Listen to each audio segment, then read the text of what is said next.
Welcome, welcome. This is Dee with the Single Mom Unguided Life, where I try to navigate through finances, motherhood, being single, and everything in between. And I take you guys along for the journey to hold me accountable. Today's video is about my emergency fund and my debt update. So let's go ahead and get into it. As always, I always start with my emergency fund worksheet. This worksheet tells me what categories I need to fund to be able to cover my monthly expenses. I do use a bare bones way of calculating this because I just feel like anything outside of that is unnecessary at the time. If I do not have any income, I'm not trying to fund my lifestyle. I'm trying to fund the expenses that gets us from month to month. So currently right now, the total that I need monthly is $2,246.86. Okay, there's no changes that I need to make at this time here, so we're good to go. So let's go ahead and go over to our emergency fund progress sheet. So emergency fund progress sheet lets us know how we're doing for 1 month, 3 months, and 6 months. My goal is to have a 6-month fully funded emergency fund. So right now, I'm not aggressively working towards that. I'm aggressively working towards paying off as much debt as I can for the year 2020. So this has been a slow progress, but nonetheless, it has been progress. So as always, we always start with our goals. So as we can see, our 1-month goal is $2,246.86. Now we need to know what we need for our 3-month goal. So we just take that same amount and we times it by 3. So that's $6,740.58. Then we just want to double that. So I just times that by 2. And we need $13,481.16. So that's exactly what we would need to cover our 6 months of expenses. Where are we at? So right now for our progress, I'm going to slide this over here. For our progress is that we currently have $2,843.94 towards this particular fund. Therefore, we have fully funded 1 month, so we do not need anything. So let's go ahead into the next month. In the next category, which is 3 months. Have I reached this goal? No, I have not. So I put an X. What do I need to actually reach that goal? So all that is taking the $2,843.94 from the 674058. And this is what I actually need to fund this category. Okay, so we'll do the same thing. Have I reached the 6 months goal? No. What do I need to reach that 6-month goal? So we take the $13,481.16 and we minus $2,843.94. So I need $10,637.22. All right, like I said, it's progress, and that's what I want. It's slow at this point because of my focus. In a couple months, we'll be looking into actually setting up my 2021 goals in order to find out exactly how I'm going to tackle with funding this in 2021 as well as paying off debt. All right. So what we're going to do next is we're actually going to work on our monthly debt update. So let's go ahead and look at where we was at last month. Last month, we were working on our loan 1, paying this off. We only had $35.41. At the end of the month, we had a $174.71 balance on credit card 1, and on credit card 2, and this is the ending of August, we had a 0 balance for credit card number 2. Therefore, our ending balance was $16,860.34. So that's what we will actually be taking over with us into the current update. This is from September. So this is where we're sitting at this current time. So I went ahead and filled out everything that we have covered before, such as the 2 debts that has already been paid off. Additionally, I have filled in the credit card information. As you can see, the credit card starting balance is actually $175.95. It did go up $1.24 because I did add what is called like an insurance to cover if I am disabled or lose my job, to cover this credit card so they can pay off the payments. So when I have a balance, I have to pay a percentage over each $100. And if I do not have a percentage, then if I do not have a balance, then I do not have to pay, but I'm still covered, okay, in the event, okay? So therefore, my balance for the year of 2020 has rose to $242. My credit card number 2, at the end of September, I did have a balance. So that was $102.71. That brought that total up to $793.34. Because of that $1.24 that was added, that brought the actual starting balance to $16,861.58. So I went ahead and placed that there, as well as my grand total did go up because these 2 items went up as well. So now my grand total is $19,719.84. I don't know why that was weird to say it, but it was definitely weird to say it. So let's go ahead and see what we've done thus far. So for my loan, I actually had made a payment of $35.50. Now here you can put the interest or put the amount of the interest itself. I choose to put the amount of the interest, but I will discuss the actual rate of the interest for the remaining debts. So for this one here, I earned 9 cents, and with my 401k loans, the interest that is being incurred is actually earned and is actually added to my actual balance for my 401k. So this particular loan, I earned 9 cents from the 2 payments. Therefore, $35.41 was actually applied to the loan, and that leaves me with a 0 balance. Awesome. Yes. So now with the medical loan, for the medical loan, I made my normal payment of $60.58. Additionally, I did make that extra payment of $106.26. Therefore, for this, I was able to put down $166.84. Of that, only $8.87 went towards the interest, and then that left with $157.97 that went towards the loan, which gave me an ending balance of $1,001.43. Now for loan 3 is that I have a starting balance of $1,537.86.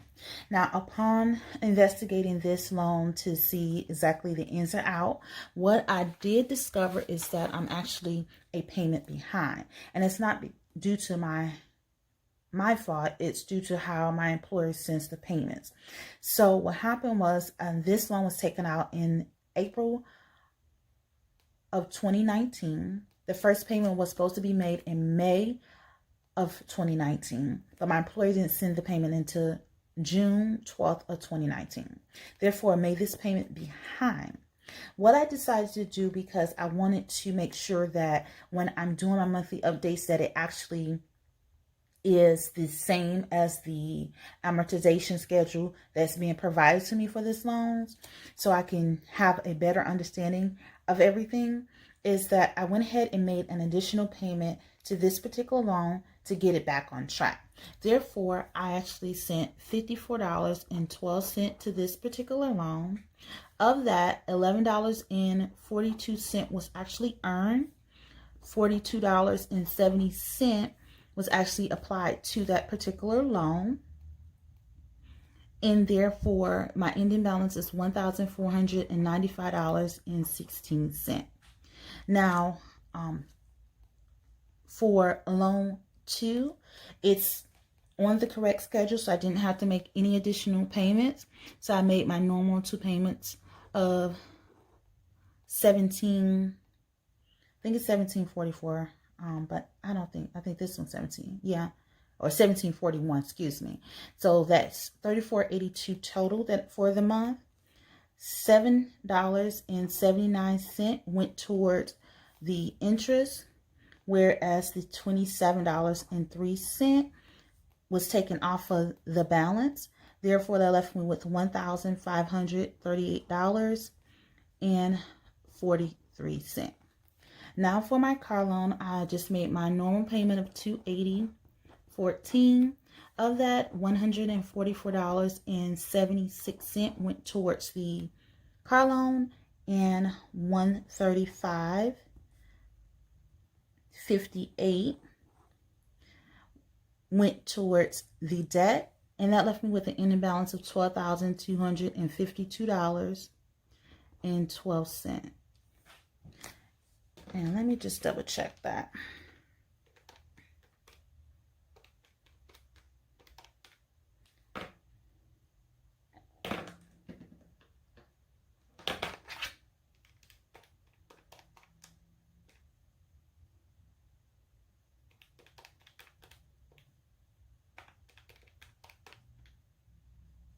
Okay.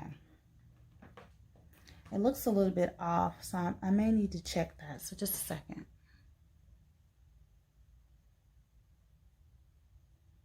Okay, so I know something was off, and it was just that it was $135.38. Therefore, it left me with a $12,252.12 balance. Now, for credit card number 1, I made a payment of $35. There's no interest on there, so that's zero. So therefore, the amount that I paid to that particular debt was $35. That leaves me with $140.95. Now for credit card number 2, there was no starting balance because I paid off the balance in August. So starting, it was zero. I made a purchase in September, and that left me with a balance of $102.71. So we're going to go ahead and calculate the ending balance here of 1001.43.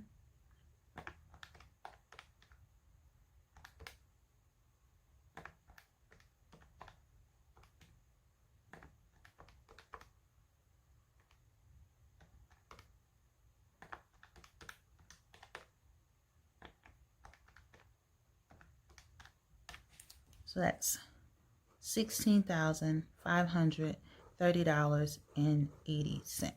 Before we proceed, we're going to talk a little bit more about the interest, and I'm just going to write it here. Now, for the medical loan, it's sitting at 9.5%. I mean, 9.25%. And that is right now based on the market. So that's why it's important that I pay this off, because it's the market rate goes up. This means that I'm paying more to interest than I am to the actual debt itself. So I want to pay that off because I do not like the variable interest that I'm locked into. Now for the medical loans, it is 6% that I actually, excuse me, not the medical loans, the 401k loans, there's 6% that I actually am earning on this particular debt. So that's, they both are at 6%. Now for the car loan, right now I am at 14.99%. That is a high. If you're new to my channel, I am currently within a Chapter 13 bankruptcy. Therefore, when I had to get my new car, I was looked at less favorable. So I had slim pickings. This company was a company that had the lower rate. I actually started at 15. I think it was like 15.49 maybe, or yeah, 15.49%. This company has what's called a rate reduction program. So if you pay your bills on time, every 3 months, they'll reduce your rate by either a quarter to up to 0.5% up into 14%. So this will level out at 14% sometime next year. So for me, that's why you can see that looks like the amount of I'm paying towards my debt is not that much further off from what I'm paying to interest. And usually the first year of your loan, especially car loans, you're paying so much to interest and nothing is being paid to the actual debt itself. But you can see I'm actually getting closer to actually paying more towards my debt than the interest. So I'm happy about that. Like I said, it will level out when I get to that 14%. So again, that is my 2021 plan to figure out how I'm going to tackle this going forward. Now for credit card 1 and 2, like I said, that they both are sitting at 0% with these purchases here. Now they do have, like if you have for credit card 1, if you have a purchase that's not set on the promotion, I think it's sitting at like 26%. So we never want to deal with that. And then for credit card 2, I believe it's the same amount unless it doesn't meet the promotion. And I do not use this card unless it meets the promotion. So this will always be 0% and gives me 6 months to pay it off for both of them. So we're good to go with that. So now that we discussed that, we're going to go ahead and bring down the ending balance. So it's $16,530.80 and $16,530.80 because the balance is the same. So with all that being said, we started with 16,861. Oops. 58, 16,530. I definitely messed that up. 16,861, 58 minus 16,530 eat. So I've only paid off for the month of September $330.78 towards my debt. So is that horrible? No. Is that great? No. But it's something. Like I said, that I had little debts that I'm working towards, nothing extra I've paid other than the $18.04. So it really wasn't a big, huge difference with what I was paying off. It wasn't a big payoff month, shall I say. So yeah. Now for what I've paid total, we started off $19,719.84. We're going to minus $16,530.80. So total, since I started this journey back in June, I paid off $3,189.04 total. Okay. So we're working. We're working. It wasn't like a huge month of paying off debt, but it is still progress, and that's what I like. So we are going to now highlight another loan that I paid off, which is this loan. And like I said, that we're working. We're working our way through everything. So I thank you guys for watching. If you're new to my channel, go ahead and hit that subscribe button. Everyone, go ahead and hit the like button so you can see continual content from me, as well as share this with your family, friends, and your coworkers. Peace out. I did do these 2 columns. I did calculate the total. And as you can see, the actual amount of money that went out of my account to pay for these particular debts was $606.42. The interest either earned or taken away was $172.93. So that did leave me with a amount that I actually paid to debt was $433.49. But because I added a debt, like I added a charge of $102.71, that brought this total down. Therefore, this debt paid off was $330.78 versus the $433.49, which it reflects is that I actually paid towards the debt itself in the months.